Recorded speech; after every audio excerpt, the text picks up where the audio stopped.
పట్టుకున్నాడంటే MLA గారి మనిషి okay చేయాలా, తర్వాతన మధ్యలో ఉన్నటువంటి లోకల్ రిపోర్టర్లు ఓకే చేయాలి, ఎవడి వాటా ఆడికి ఇవ్వాలి. ఏంది ఇది?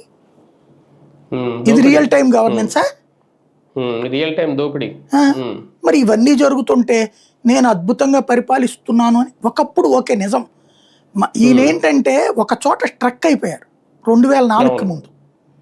అప్పుడు మన ఈనాడు మన జ్యోతే ఉండేవి, మన టీవీ ఛానళ్లే ఉండేవి, చప్పట్లు కొడతా ఉండేవి, అద్భుతం అని చెప్తా ఉండేవి, ప్రపంచానికి కూడా అదే చెప్తా ఉండేవి. ఇప్పుడు ఫర్ ఎగ్జాంపుల్ ఒక జాతీయ నాయకుడు అట్టించి వెళ్తున్నాడండి, షేక్ హ్యాండ్ ఇచ్చారు. మామూలుగా ఇది మనకు వార్త కాదు, వీళ్ళ రియల్ టైం గవర్నెన్స్లో ఒక వార్త వచ్చేస్తుంది. చంద్రబాబుని అభినందించిన సోన్సో నాయకుడు, ఆయన వేరే పార్టీ వాడైనా సరే ఈయన కనబడగానే వచ్చి షేక్ హ్యాండ్ ఇచ్చిన నాయకుడు. చంద్రబాబు అంటే అది, చంద్రబాబు అంటే ఇది అని రాస్తారు అక్కడ. క్యాజువల్ మనం ఇప్పుడు పార్లమెంట్కి వెళ్ళామనుకోండి, సెషన్స్ జరుగుతున్నప్పుడు అక్కడ ఎవరి నాయకుడు వెళ్తున్నప్పుడు ఎదురు వెళ్ళినప్పుడు నమస్తే అండి అన్నాం అనుకోండి, అంటే షేక్ హ్యాండ్ ఇస్తాడు అతను.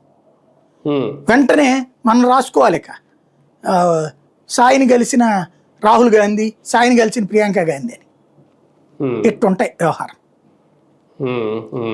అట్లాగా రాస్తాం.